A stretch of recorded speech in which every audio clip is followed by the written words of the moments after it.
Lưu ơi, là Yasan. Today I'm joining the tour to Mekong tour, and this is the first stop to the temple.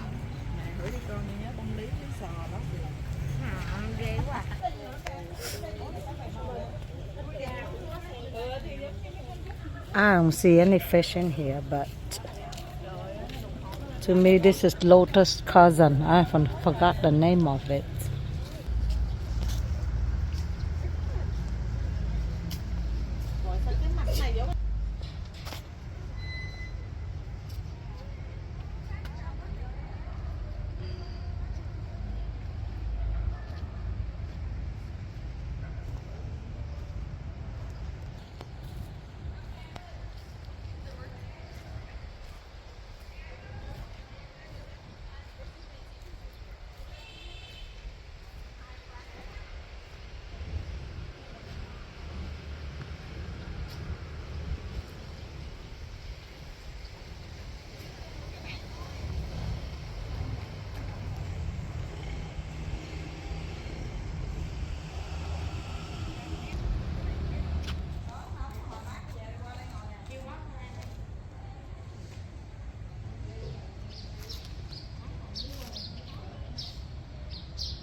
Đi lại sọc đấy.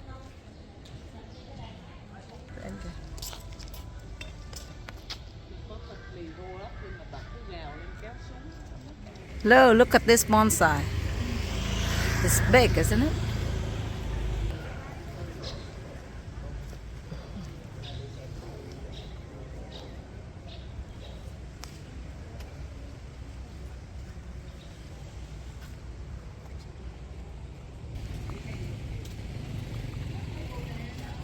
Let's see. Smell good. Not as good as jasmine, but smell good. Let me see, have any smell on this one? Nah. Let me show you this plant have mushroom.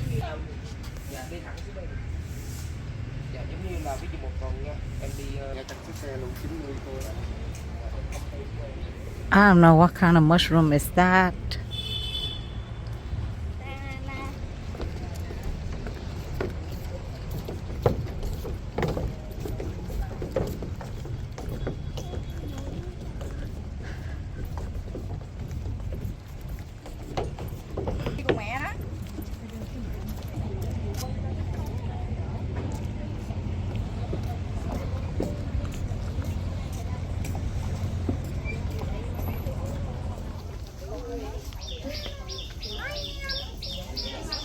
Perfect. Why does it feel like mine are out? Let me see. Okay, here's the thing. Butterflies and moths. They're attracted to Pomegranate. sweat. Amazon. Actually, it's grapefruit. We in grapefruit garden. Very useless, the mango. You know, they have only two responsibilities: mating and dying.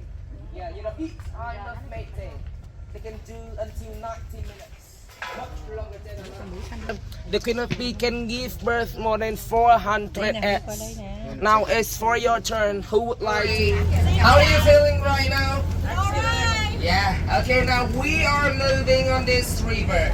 Do you remember the name of some countries like Myanmar, Thailand, Laos, Cambodia, and finally Vietnam? What another country which is Cambodia? And you will see a lot of cruises around here. You can take a tour with the cruises about 5 nights, 4 days. No, it's not only. It's in that's what it's from. It's not dirty, remember for me. Yeah, a little soil. So, you know, around the main part of the body, we make the house, or even the monkey bridge. Alright? So, the fruits inside is very sweet for you to drink, right? So, do you know the reason why? There are two eyes in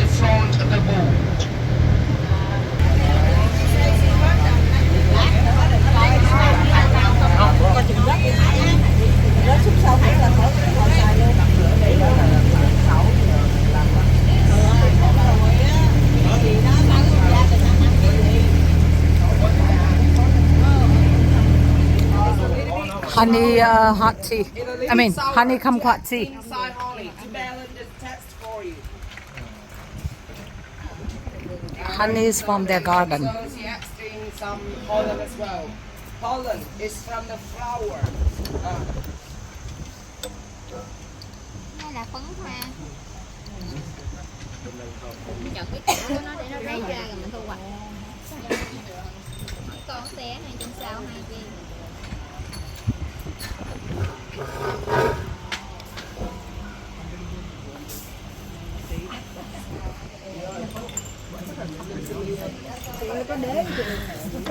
This is ginger.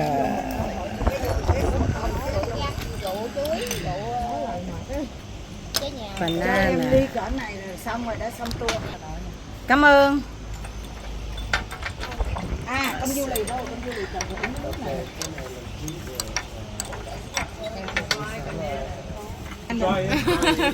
Ew, it's not my taste. I don't like honey. I think I like sugar better.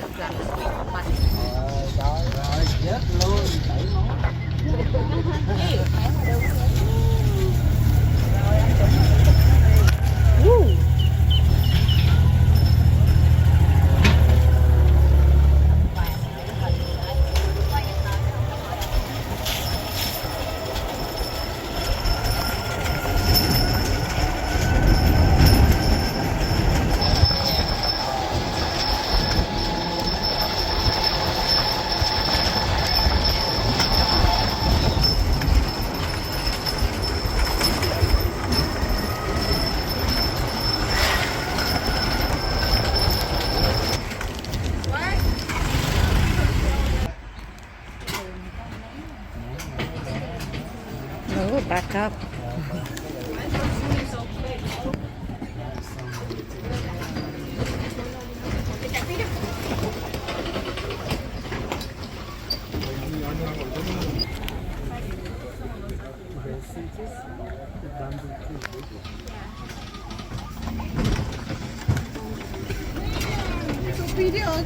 Mà hồi nãy mình đi ngoài là thuốc ngoại là đặc biệt nó mới đi ngoài. Tại vì mình nghĩ 10 cây mình mới đi ngoài. Trường các bà bán nước tương á. Thế rồi anh quá. Bà bán nước tương, kêu bà bán nước mắm ra. Một tay vô. Okay, lepas. Alright, Pass, so pass, good. okay, Yeah, okay. alright, have fun. Chalo, chalo. Chặt tao ra hồ. Câu này cũng chỉ là Chalo, chalo. lên mua sen rồi, lên mua sen rồi. Chặt tao ra hồ.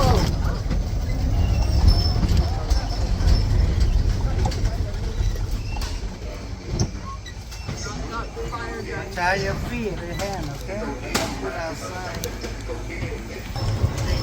Tí nữa mình qua bên kia mình.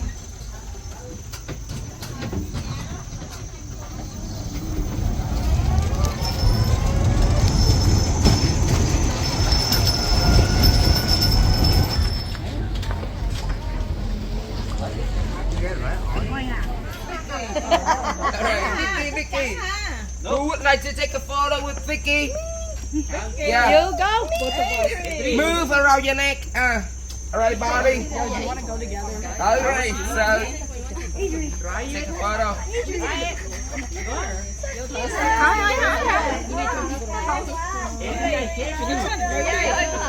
Đây, Lisa. You want to To the last. Okay. Eddie, con try You can one more in here. Two of us lên. Yeah, one more in here. Let her. Yeah, two people at the Cái same quả đây, time. cái nón này cho mẹ Lan. Mới do it. Relax, smile. So cute. More in church, relax. Vô đi con, ngọc Just vô. relax. Don't do đi. Bánh dày đậu rồi, giờ nó đưa từng đợt chứ. Nếu có ăn hay không nữa. Đặt. Dạo này vào để mình làm bắp ngô, mình làm bắp nha. Alright, so take a look at this stove right here. The black sand is taken from the Mekong River. And then I will drop some trash fill. You will hear the sound like pop pop, like this. It removes like the cell outside and the popcorn inside. Alright, so are you ready, my family? Alright, please take a look. Okay, we have to turn around like this, sir. Yeah, stronger. Oh, you guys hear that? You guys hear Who's that? gonna come here to take a photo? Who's gonna come here to take a photo? Okay, please come here to take a photo.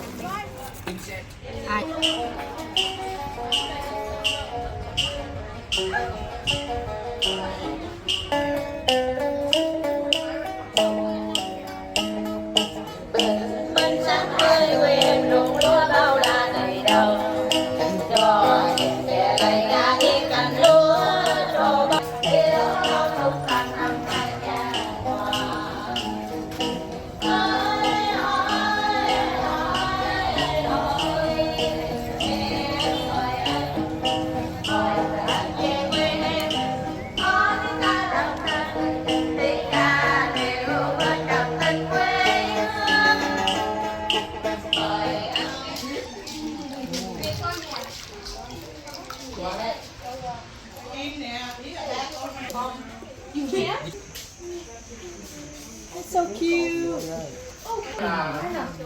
Mẹ sẽ bắt ở bển cho mình ăn luôn.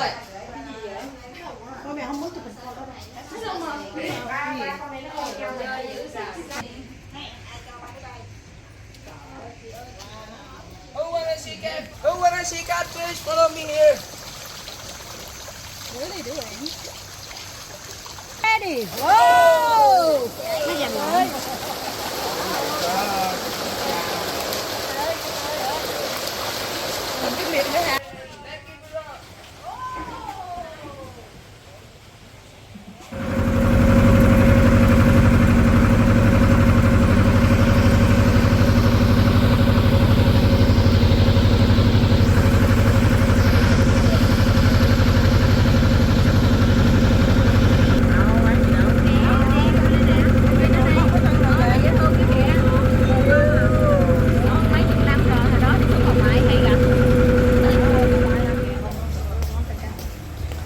Trồng cho nó ra được cái bông chứ không phải đợi cành nó mới ra được.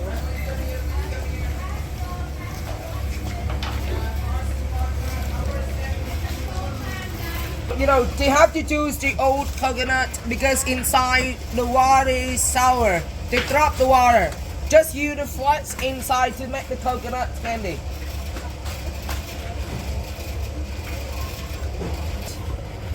And then we use one kind of knife. Rồi, bây giờ em sẽ bỏ cái miếng thịt dừa này vào đây và mình sẽ khởi động máy hen. Dạ rồi, ở đây.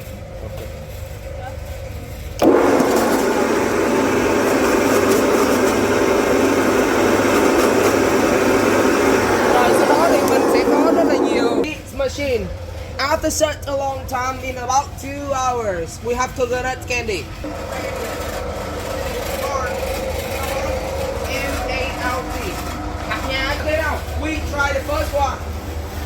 Good slowly. And then these are some lots. Hay ha.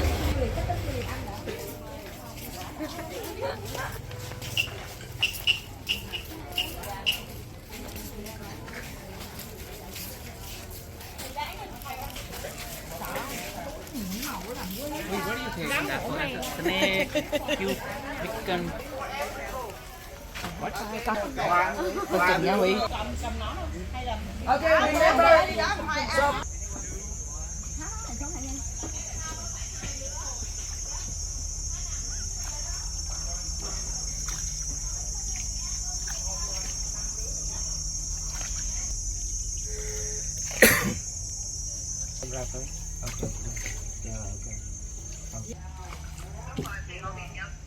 đúng rồi, tí nữa em cần mấy chiếc xe nữa đi chở với nhà hàng giúp em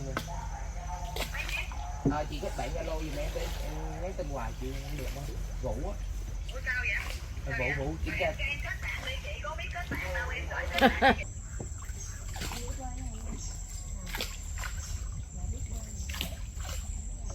ngự ở Thanh Bình đó.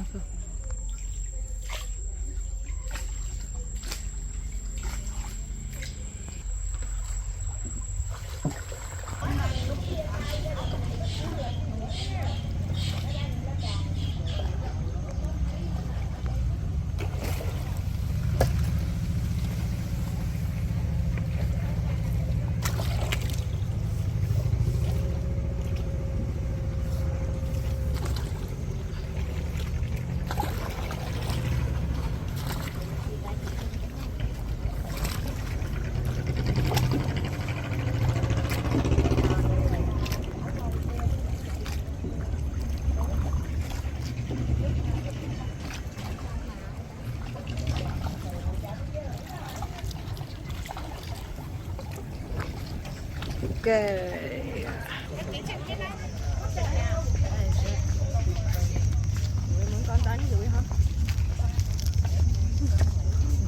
All right, you move here carefully.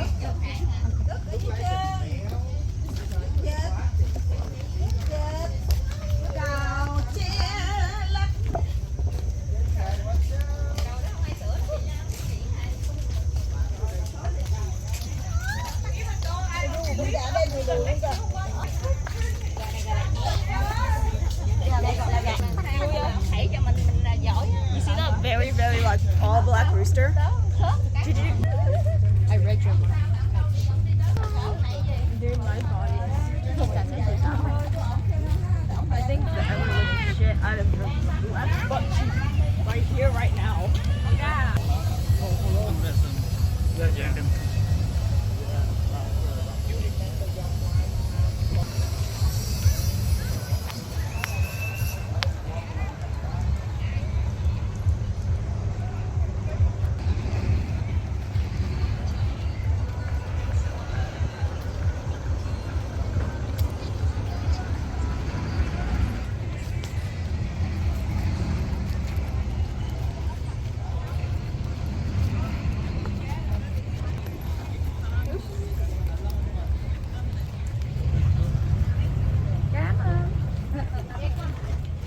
Là tiêu tùng luôn nhưng bên cuồng về danh hát đi bếp mà được lên nè Rớt lên đầu ta.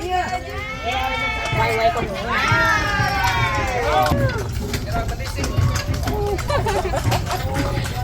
Không bỏ mấy ơi.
Lưu ơi, we call this is chai gak.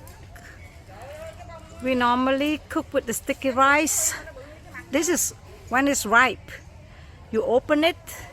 It's really red inside, so you like a fruit dice. We do it with sticky rice. And these are passion fruits. You familiar with it? Có ăn. Ăn đã rồi muốn làm gì là ăn phụ. Ngồi đi, không chịu. Cá to hay gì Huy?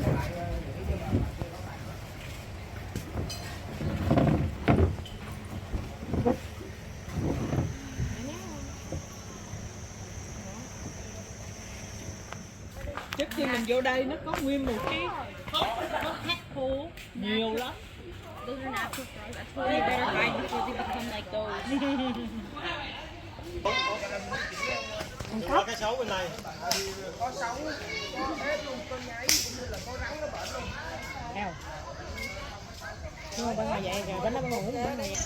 Lower, this is your macaque. I don't know if you can see it. The whole tree.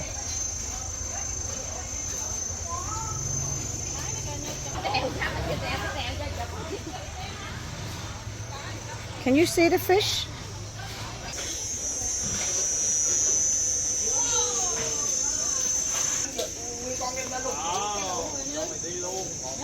Dạ, cái lựu nữa. Đúng rồi, nói lên quá. Ui ui ui. Ui. Hết mồi rồi, còn có một con cho anh em. Eo. Now you missed your chance. Okay, this guy ate already. Get this one. Cái ghê quá. He was coming over.